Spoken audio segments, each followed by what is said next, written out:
الروايات تقول بني الإسلام على 5. قال على الصلاة، 2 الزكاة، 3 الصيام، 4 الحج، 5 الولاية. قال له يا ابن رسول الله أيها أعظم هاي 5؟ قال الولاية. قال له ولم يا ابن رسول الله؟ ليش الولاية؟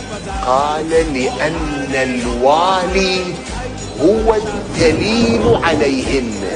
الله، شنو الجمال هذا! لا يدخل أحد الجنة إلا من بيده صف من علي. أشهد أن عليا ولي. يا علي يا علي